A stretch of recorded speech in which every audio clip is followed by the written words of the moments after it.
The wind moans again, slipping through the narrow arrow slits like a ghost still searching for the body it lost. It carries more than the cold, it carries memory. The kind that settles into old stone and never leaves. It rattles iron sconces along the wall, brushes its fingers along door hinges, and wakes nothing. For in this place, waking is not always living. The scullery boy kneels by the hearth, his breath fogging in the faint morning light. His hands, raw and red, move by habit, not hope. He stokes the fire with wood still damp from the night rain. Sparks leap but refuse to roar. A rat, fat and slow, scurries behind the barrel of salt pork. He does not chase it. He does not even look up. Somewhere above, a bell tolls, not for prayer, but for meat. The Lord is stirring. The castle is alive, yes, but not with joy. It breathes in silence and exhales control. Beneath the roar of banquets and the echo of courtly games is another world entirely. A world of damp straw, spoiled grain, and punishments whispered through clenched teeth. The kitchen below the hall is thick with the stench of onions, sweat, and grease gone sour. A cook shouts without turning his head. The boy flinches but says nothing. He has learned, quiet survives. Above him, a banquet begins. Veal fat steams off golden plates, while goblets drip dark red wine like spilled blood. The Lord's laughter is sudden and sharp. A hound whines for scraps under the table and is kicked for his hunger. It is a grand hall built on suffering, and the stones remember every bruise they have borne. Outside, in the narrow yard, a laundress beats linen against a freezing stone. Blood, urine, the sting of the birthing bed, none of it ever quite leaves. Her fingers have cracked again, and the water burns like fire. She hums to distract herself, an old tune from the village where she once had a name.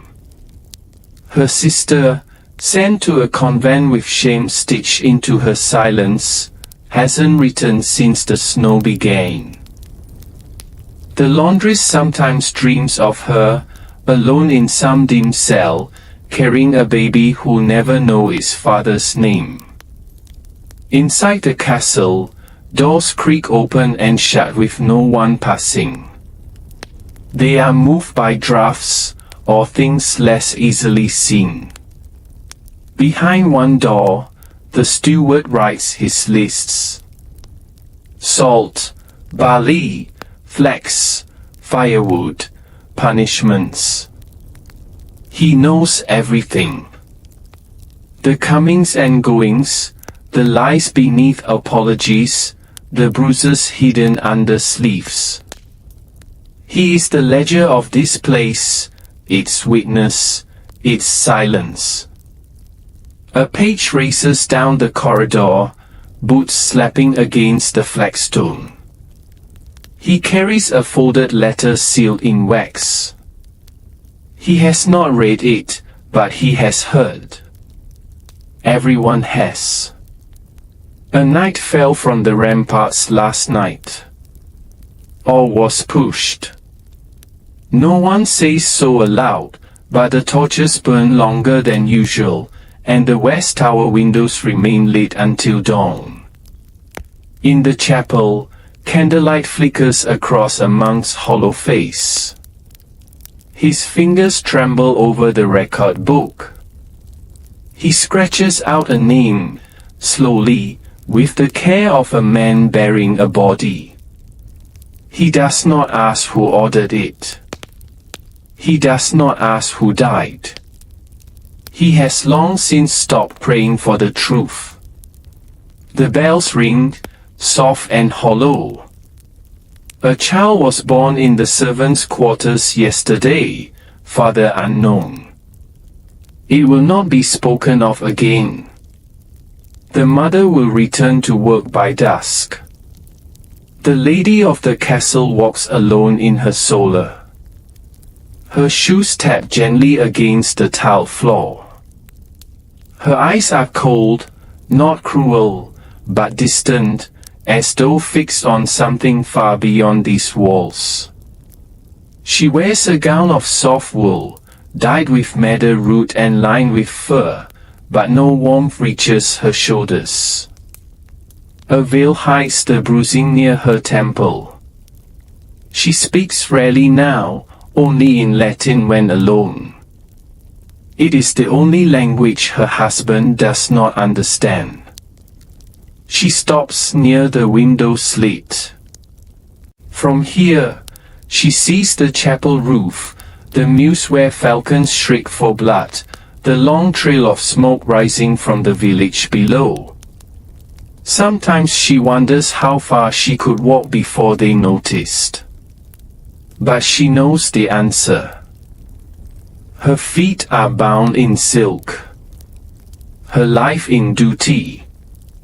And in castles, escape is not through gates, but through forgetting. Below, a chest lies locked beneath the steward's bed.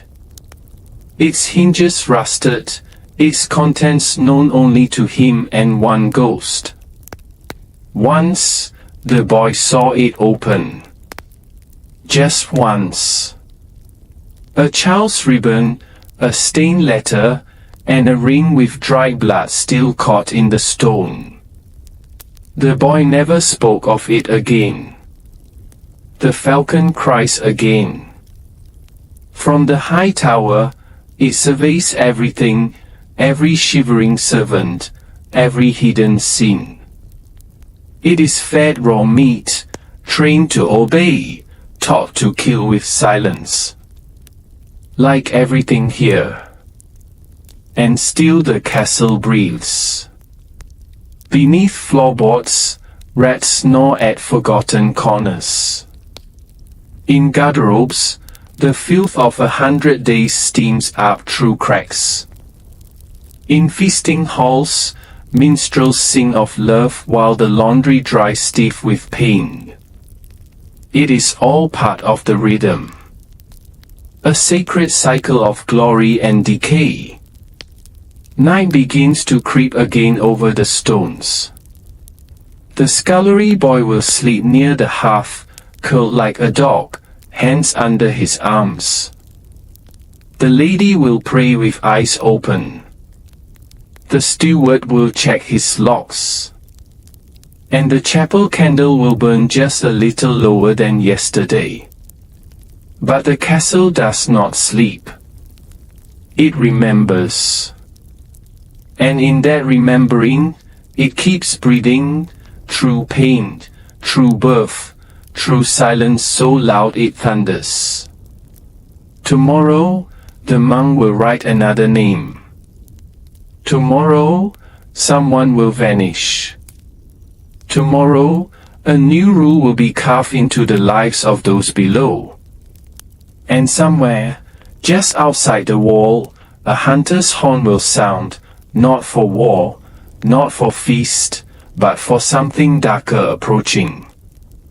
Something the castle cannot hide. Not this time. The torch gutters in the wind, and somewhere in the dark, a door creaks open. A single drop of rain slid down the iron portcullis like a tear clinging to rust. Morning had broken, but the sky did not brighten. It hung low and wet, pressing against the ramparts as if trying to listen. Inside the castle walls, the day had already begun, though time, here, moved without light or joy. The rhythm was older than bells or sunrises. It was the rhythm of need. of hiding, of swallowing truth until it rotted into silence. The courtyard reeked of boiled bones and churned mud. Chickens scratched at filth beside broken buckets, their feathers dulled by rain. Near the stables, a girl dumped the knight's chamber pot into a pit so rank it seemed to breathe. She turned her face away, but the sting clung to her hair like smoke. Her apron was stained from something red, not her blood, though it once had been. That, too, had been cleaned in secret. Inside, the great solar sat in cold stillness, its grandeur dimmed by mildew and dust. Sunlight spilled across the stone floor like milk spilled across slate, pale, thin, quickly fading. A noblewoman stood before a cracked mirror, threading stiff fingers through the laces of her gown. Her knuckles were blue with cold. Her breath fogged the glass. She did not shiver. She had long since trained her body to obey silence. Her husband had gone hunting with the hounds. Or so they said. He took no servants, no squire, no horn. Only his favorite blade. The maid who served the lady her bath had not returned since the night before. The lady had asked no questions. In this place, the asking was more dangerous than the answer. A boy scrubbed boots by the fireless hearth. Vinegar stung his fingers and the smell bit at his eyes. He had learned to breathe shallow through his nose. Mouth breathing made the nausea worse. He was 7. Old enough to know whose boots to clean first, and which ones not to touch at all. Once, he had reached for the master's boots too soon and was whipped with the belt still wrapped around them. The master-at-arms strode past with the creak of leather and a trail of old sweat. His blade was spotless, though it hadn't left its scabbard since the winter hanging. The villagers said it was justice. The kitchen boys whispered it was something else entirely. No one ever said the girl's name aloud. Not anymore. In the kitchen, barley stirred in an iron pot, thick with yesterday's gruel. The maid who cooked it hummed a lullaby too old to remember. She had lost her own child years ago, stillborn, they said. But she still hummed. It was all she had left. The fire beneath the pot snapped at her skirts, but she never flinched. Burned hands were better than idle ones. Idle hands invited notice. Above them, the great banners of the house swayed in the damp wind, their gold and crimson dulled by age and rain.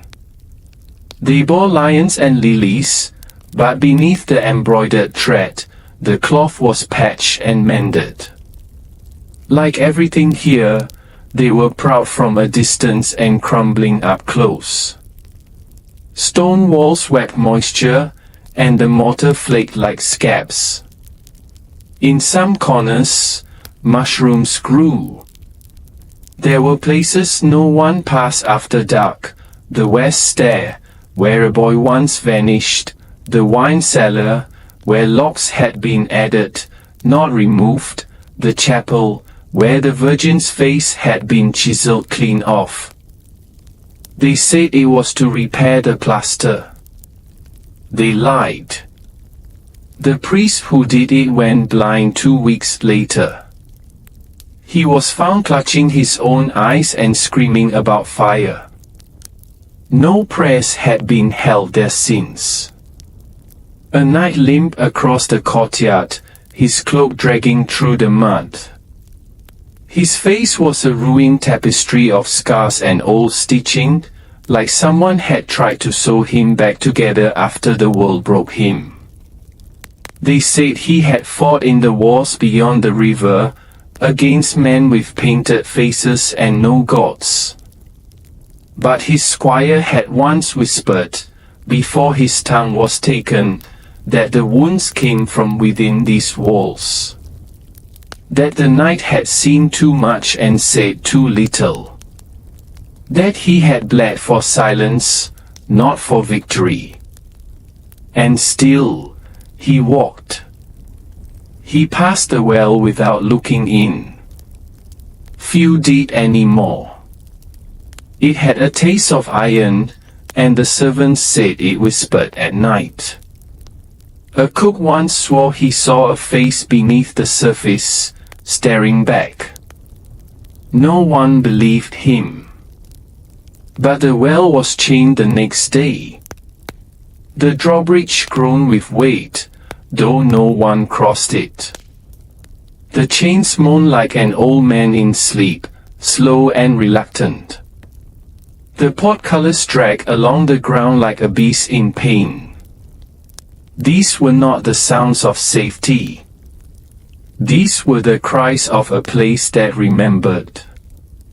The castle was no sanctuary. It was a cage with velvet curtains and rotting hay. A place where power cloaked itself in etiquette, where cruelty bowed before it struck. Here, a smile could wound. A silence could kill. No one laughed loudly. No one wept where it could be heard. In the West Tower, the lady waited. Still standing, still silent, her hands now clasped in front of her as the light dimmed further. Her maid had not come. Still, she waited. She could hear the falcons shrieking in their cages, wings slamming against the bars. She could hear the bells from the village, though they came faint and far, as if through mist. She knew what had happened, or guessed. But she would not ask. Her husband would return with blood on his gloves and say nothing. And she would say nothing in return. That was how the rules were kept. The castle fed on this. On shame. On hunger. On secrets buried deeper than the crypts beneath the chapel floor. It fed on the broken, the obedient, the forgotten. And in return, it offered survival, cold, cruel, and complete. Outside, the clouds thickened. Rain would come soon, seeping into every crack, swelling the wood until it groaned in the walls. The servants would light no fires. The wind would howl like an old story retold in grief.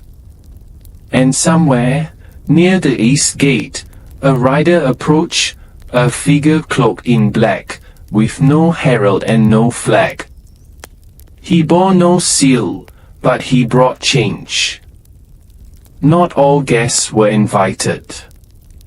And not all change was welcome. The lady turned from the window. Somewhere below, the knight knelt in the mud without knowing why. A door slammed. A bird cried. The silence deepened. Something had begun. Something the castle would no longer be able to silence. The morning is grey and silent, and the mist clings low to the earth like a buried secret rising to the surface. A servant girl stands near the gatehouse, her breath curling in the cold air like smoke from an extinguished candle. The damp settles into her bones. Her hem is soaked with mud and animal filth. Her hands, cracked, purple at the joints, grip the water yoke slung across her back. She does not complain. There is no one to listen.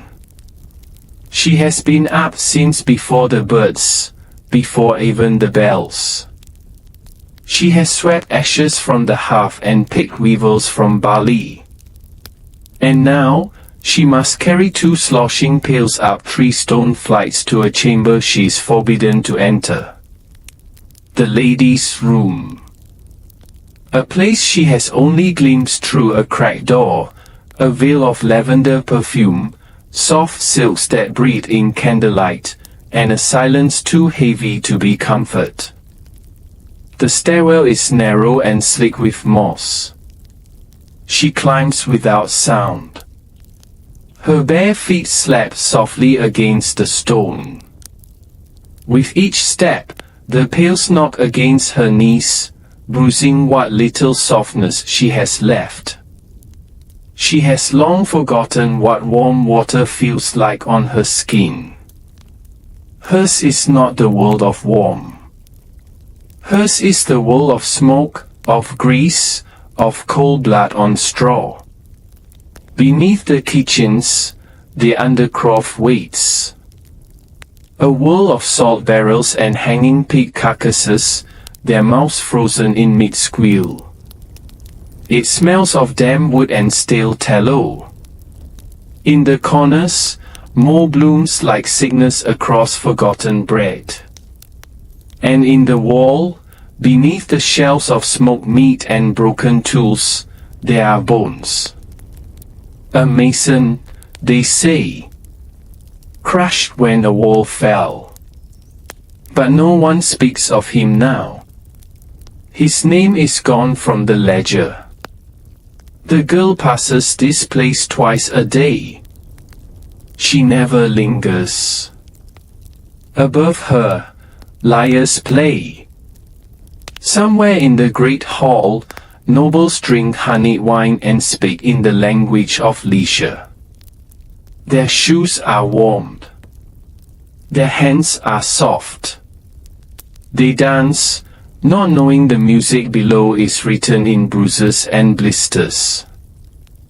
The scullery girls scrape fat from trenchers with knives too dull to defend themselves. The kennel boy licks broth from his fingers when no one is looking. He hasn't eaten properly in 3 days.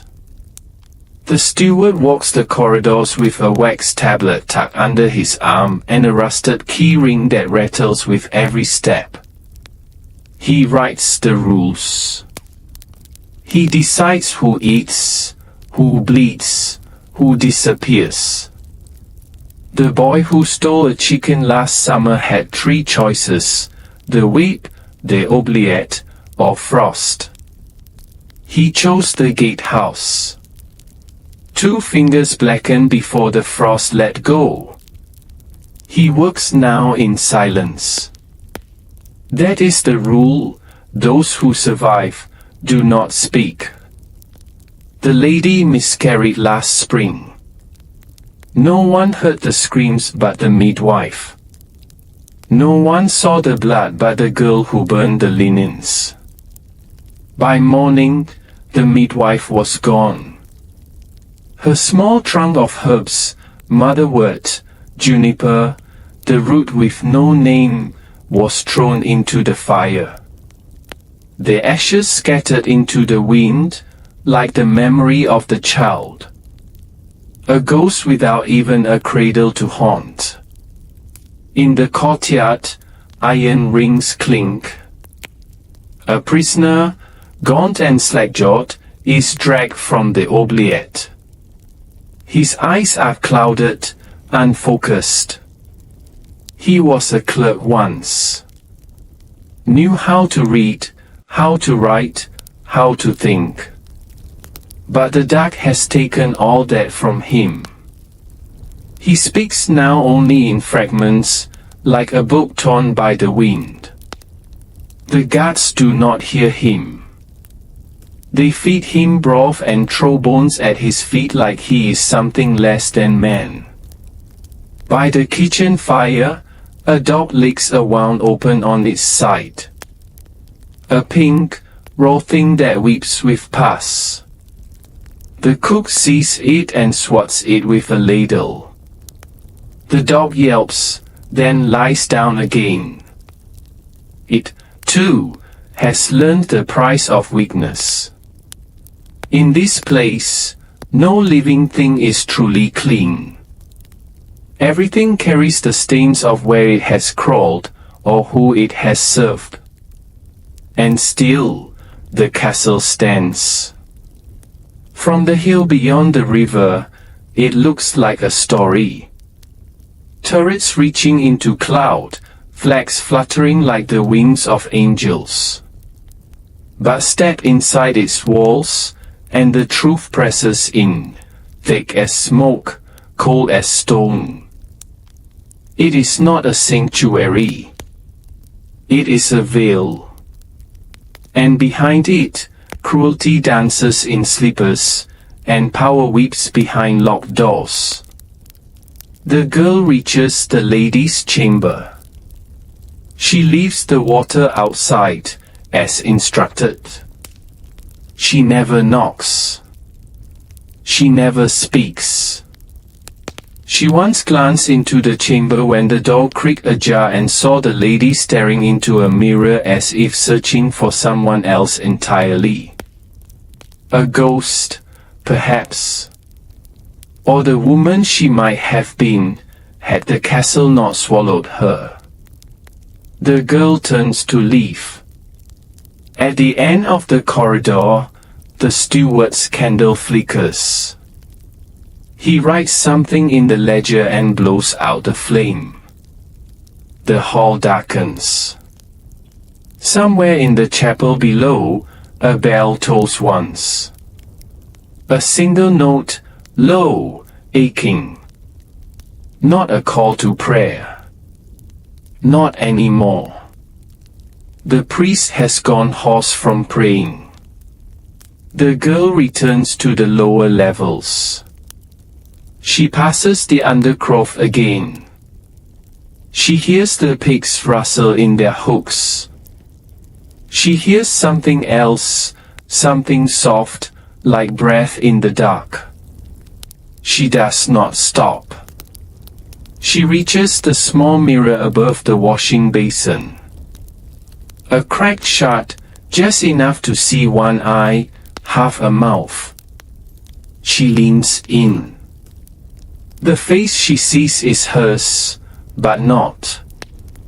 The skin is too pale. The eyes too tired. There is a line near her jaw she does not remember. She blinks. It remains. She touches the glass. It is colder than her skin. Somewhere outside, the rain begins to fall.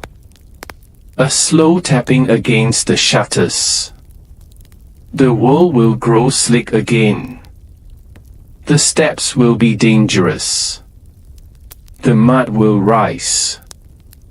Another servant will fall and twist their leg. Another punishment will be issued. Quietly. Without blood. But not without pain. The castle does not rest. It only tightens. Like a rope pulled steadily across a throat. And deep beneath the floorboards, the clerk begins to hum. It is the song his mother once sang. When he was still a boy. Before the ledgers, before the oubliette, before he became a whisper in someone else's story. The song carries, soft, cracked, and broken, but real. Even in this place, some things refuse to die. Tomorrow, the girl will bring more water. Tomorrow, the steward will cross out another name. But tonight, a voice dares to rise. And somewhere beyond the walls, A raven circles, searching for a place to land. It began with a bell. Not a loud one, no proud clang of iron on iron, but a soft, muffled pulse, like breath slipping from the chest of something dying. It called the faithful to matins, though none arrived in faith. Only habit. The sky outside the chapel was bruised grey-blue, the color of fading bruises and forgotten mercy. Inside, the air was colder than stone. The priest's hands trembled as he struck flint against steel, coaxing a thread of fire to life. The beeswax candle flared once, then steadied. A single, flickering glow in a place grown blind with dust. Beneath his cassock, his knees ached from kneeling. He could no longer remember the names of those he prayed for. Only their confessions, half-spoken, half-joke, sealed with tears and blood and silence. The Lord of the Keep had not set foot in the chapel in 2 winters. His piety was now performed with sword and coin, not prayer. The lady came still, but never knelt. She stood by the broken statue of the Virgin and stared at the empty eyes where a face used to be, as if waiting to be seen. Outside, the cook's boy slit the belly of a hare. Steam rose from its gut like a ghost escaping. His fingers, numb with cold, searched for the liver. It had to be whole. The Lord demanded it. Nearby, dogs snarled over bones flung into the mud. Their ribs jutted like the slats of broken barrels, and their eyes gleamed with a hunger too old to be pitied. In the solar, the lady moved as if through fog. Her gown clung to her ribs like a second skin, laced so tightly she could not sigh. Pale fabric, stiff with embroidery, heavy with someone else's expectations.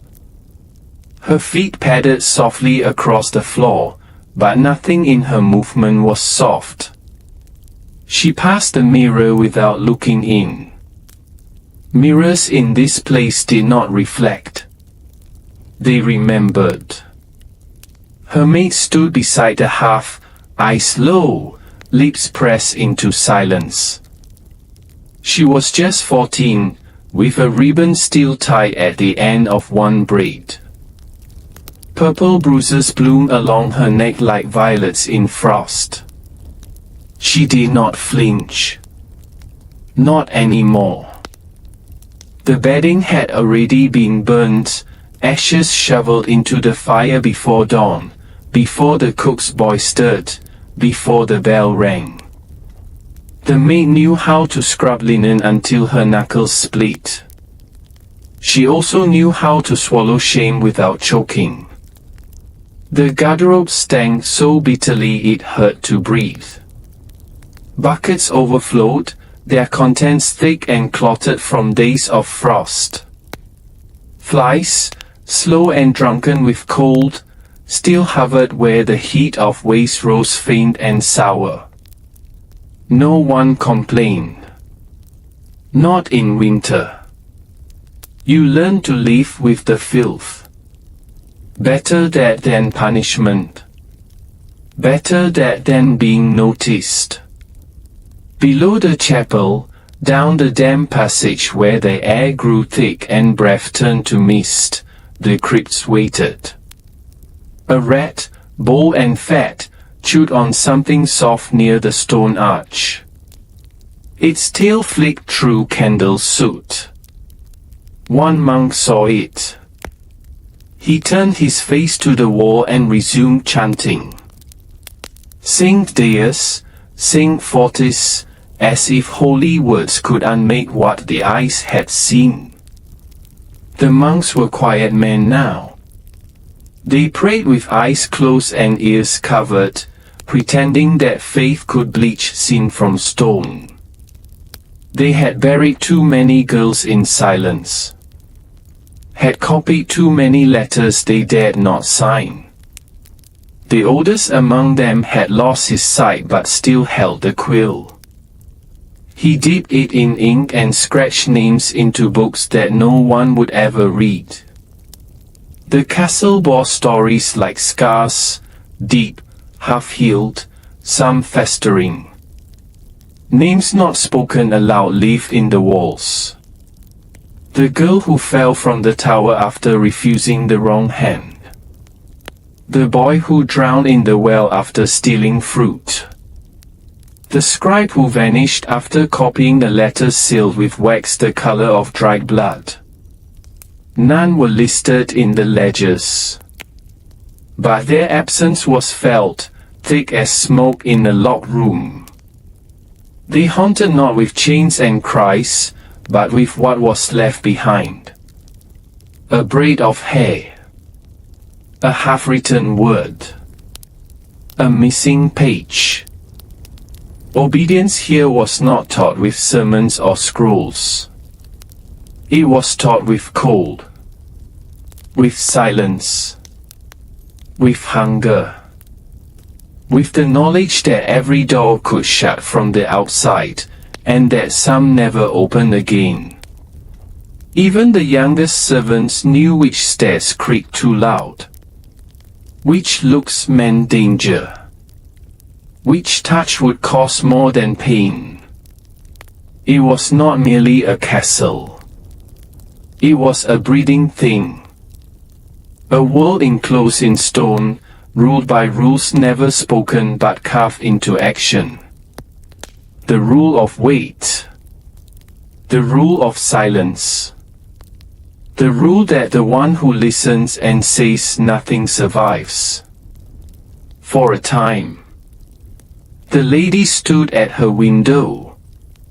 The glass was fogged, cracked at the corners, the lead between panes flaking into dust. She touched the frame.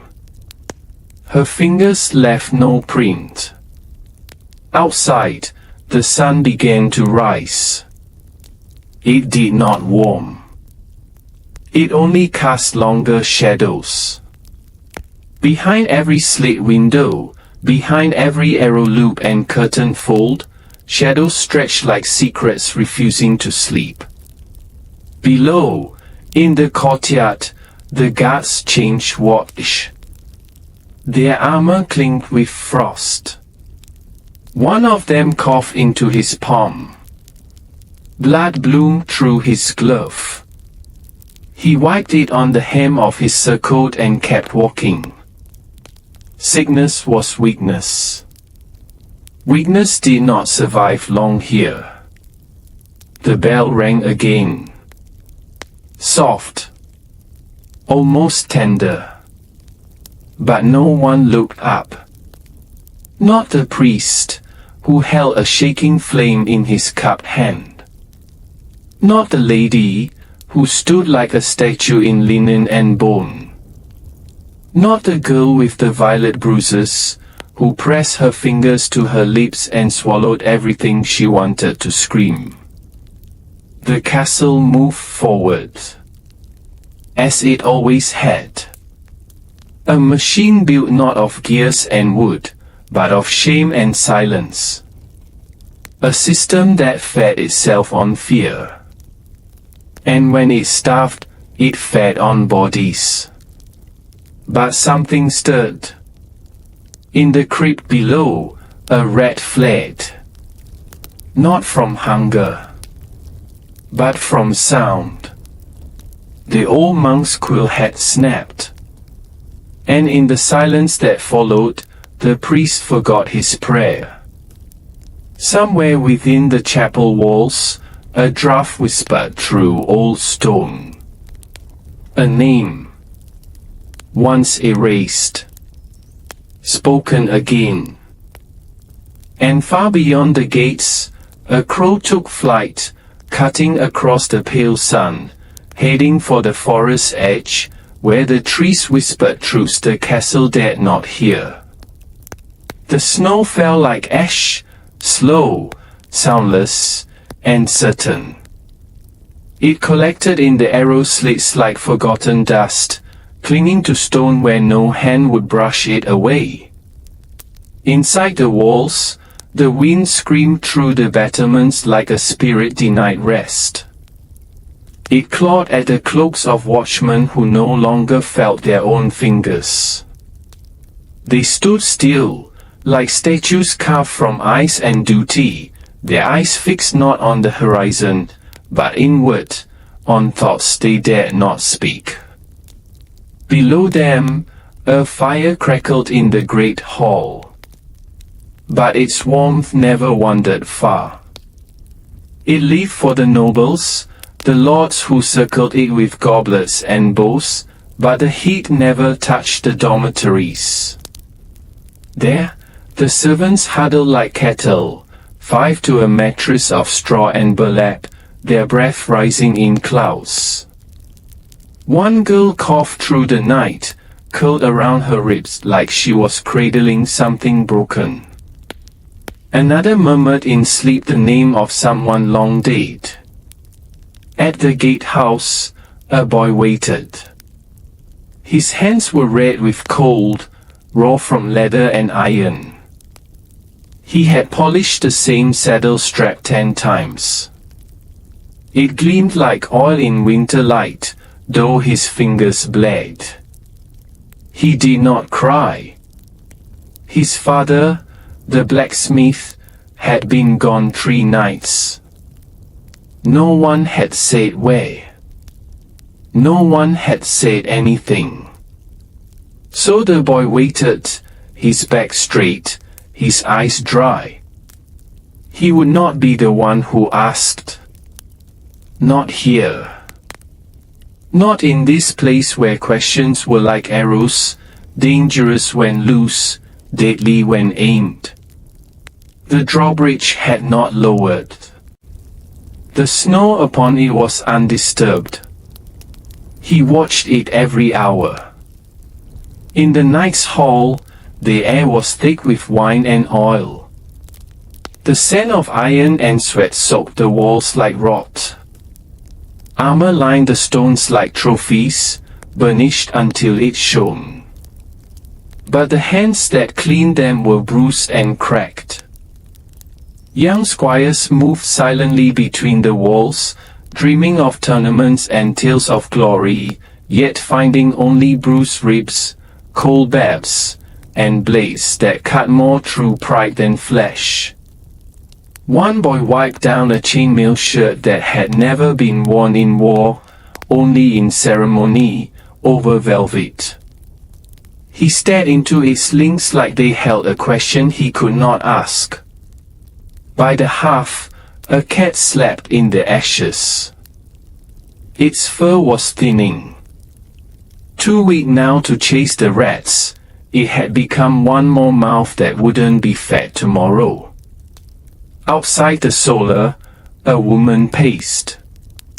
Her marriage had been arranged here, with scrolls and coins and smiles that meant nothing. She was no longer young. She walked with the gait of someone used to walking in circles. Her eyes were dry. Her lips chewed raw. Her daughter lay inside, behind the solar doors, a linen cloth pressed to her thigh. The wound was not accidental. The girl said she had fallen, but the cut was too straight, too deep, and the hand that did it was not her own. The woman could do nothing. She could not scream. She could not knock. So she walked. There was a well in the courtyard, rimmed with frost. The villagers whispered it was cursed. The water tasted of iron. The horses drank it and grew ill. A child had drowned in it last winter, fell in during dusk and was found by torchlight, face down, arms slack as if in prayer. The priest said nothing. He lit candles and sprinkled salt at the threshold. He offered a longer mass, more Latin, more incense. But he never spoke the child's name. Faith was a currency here. But fear was the law. And in fear, all things rotted quietly. Every hinge groaned in this place. Doors whispered their own stories, sagging on rusted iron. The corridors carried smells that could not be hidden, old fish from the kitchens, mildew from the laundry, perfume too thick to be real, sprayed over sweat and shame. No one walked alone without being watched.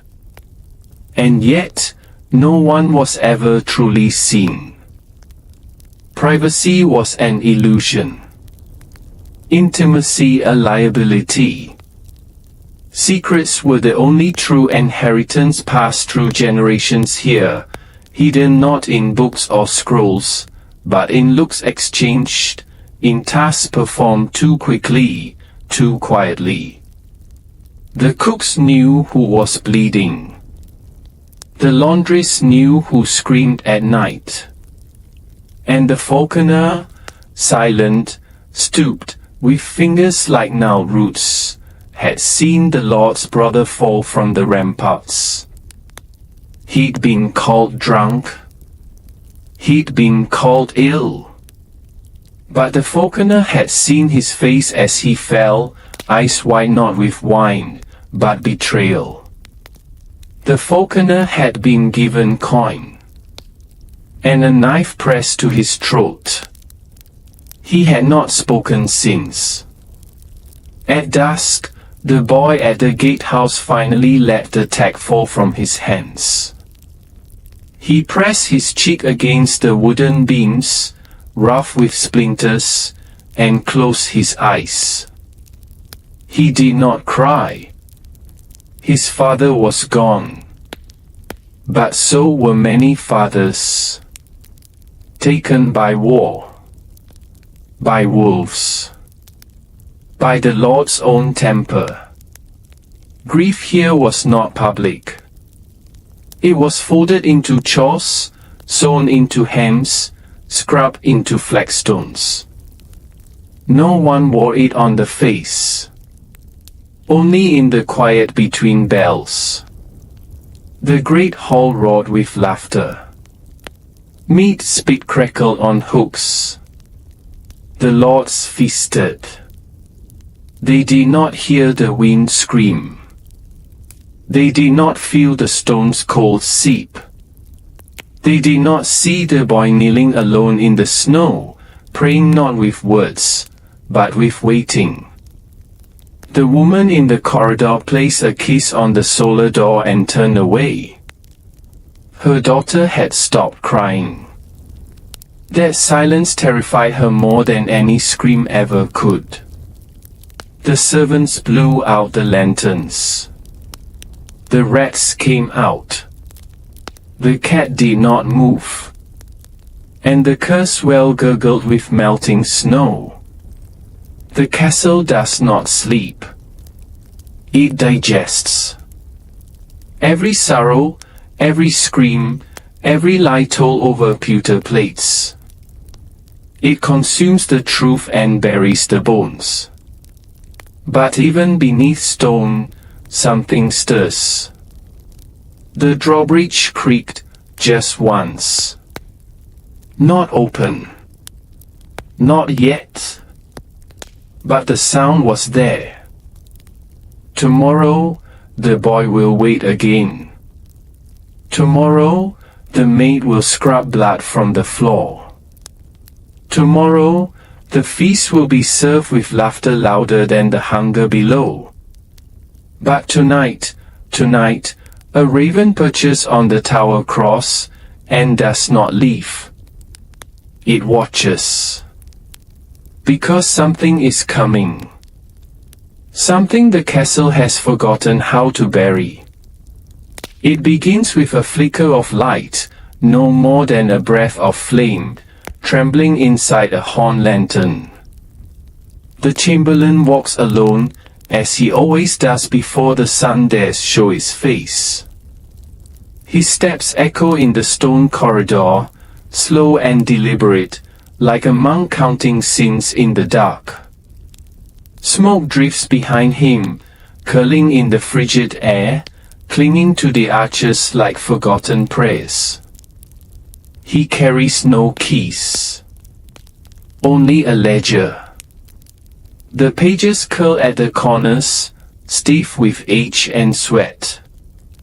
Names are inked there, most crossed out, some faded beyond recognition.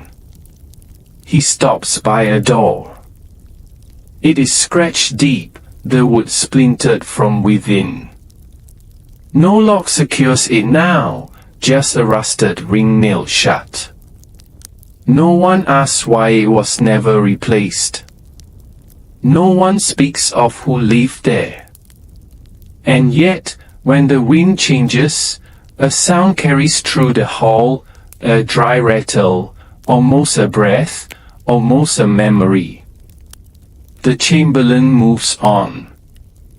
The stone walls drip with condensation, cold and constant, like the castle itself is sweating something it can't forget. Far below, in the deeper places no longer mapped, someone coughs, long and hollow, the kind of cough that comes from years, not days. No one investigates. If the sound reaches the kitchens, it is stirred into the porridge like everything else, shame, sorrow, sickness. Boiled goat's milk curls sour in the pot. The cook stirs with a wooden spoon worn smooth from decades of silence. The firewood is damp. It spits in the hearth, casting sparks across blackened stones. In the light, rats scurry from beneath the boards, their tails leaving trails in the ash. One climbs through a hole behind the tapestry, a hole that was never patched. It leads to a forgotten shaft in the wall, once a passage for servants, now a home for things that live in shadow. The great hall is waking. At the center sits the lady of the castle, her form still as carved alabaster. Her veil falls to her wrists, hiding what remains of a face once praised for its beauty. She speaks rarely now. When she does, her voice carries the weight of frost. Even the Lord, when he is present, does not meet her gaze. They say he loved her once. That he built a garden for her with roses that bloomed in winter. But that was long ago, before the miscarriages, before the wetness vanished, before the screams behind the solar door that no one was allowed to hear. The jester made the mistake of laughter. He juggled apples at the feast, painted red like blood, and made a joke too sharp.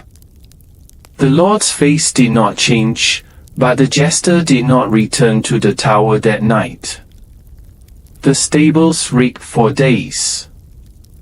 Not of horse. Not of straw. Of something heavier. Something human. The dogs wouldn't go near the eastern trough. And the smell, faint but stubborn, never left the timbers. Some said it was a warning. Others said it was justice. But the stable boy still dreams of the torn cloth caught on the hook, and the red smear on the ladder's last rung. In the chapel, the air is thick with wax and rot. Candles flicker beneath icons smeared with mold. A steward once knelt beneath the altar and found a scroll wedged into the stone. The seal was crimson, the Latin unfamiliar, the ink strange and oily. He handed it to the Lord that evening. By supper, he was dead. They buried him behind the stables, unblessed. The scroll was never seen again. And no one has cleaned beneath the altar since. A boy walks the lower corridor, lighting torches that flare against damp walls. His hands tremble. The sconces are cold to the touch. The air smells of old leather and rust, the kind that stains fingers red. He is told the corridor is empty now, that no prisoners remain. But the chains are still there, fused into the stone, and sometimes, when the wind blows from the south, he hears them creak, though no one walks behind him. He has never seen the girl from the dairy. She vanished last spring. They said she ran. They said she was troubled. But her brother leaves bread and milk behind the barn every night. Just in case. He believes she is near. That she is waiting. That she survived. Hope is stubborn in children. But the snowberry stings deeply, and the castle has many mouths. The bells toll from a distant village. The sound is thin, as if ringing through water, dulled by mouse and frost. It reaches the castle as a whisper. A memory. No one looks up. No one asks what they ring for. A wedding? A funeral? A feast? The answer is the same, it doesn't matter here. In this place, survival is not celebrated. It is endured. The fire crackles in the hearth. Someone throws in a bundle of herbs to mask the sting of mildew. The smoke curls upward, painting the ceiling with shadow. The chamberlain closes his ledger for the day. He does not write names anymore. Only marks, crosses, lines, symbols that mean gone, forgotten, or worse, still here. Outside, the snow falls again. Quiet, persistent. It coats the battlements, the rooftops, the broken gargoyle whose mouth has cracked into a silent scream. Ice forms in the corners of windows. Birds perch on the outer walls, too thin to fly.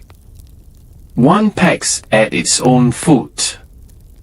Another shudders, then goes still. Inside, the silence deepens. Even the rats move slower. The castle exhales. A long, low breath that settles into every beam and stone. And beneath it all, something stirs. Not loudly. Not yet. But a shift, like weight being redistributed, like tension gathering at the spine of the earth. Tomorrow, the girl's brother will leave food again. Tomorrow, the boy will light torches and wonder what moves in the dark. Tomorrow, the lady will sit still and silent, and beneath her veil, her eyes will flick to the tapestry with the hole behind it. And tomorrow, someone will hear a chain rattle in the empty corridor and wonder if the past has forgotten how to stay buried. The snow falls. The fire dims. And in the chapel, wax drips slowly onto a stone floor, where blood once dried and never quite came clean.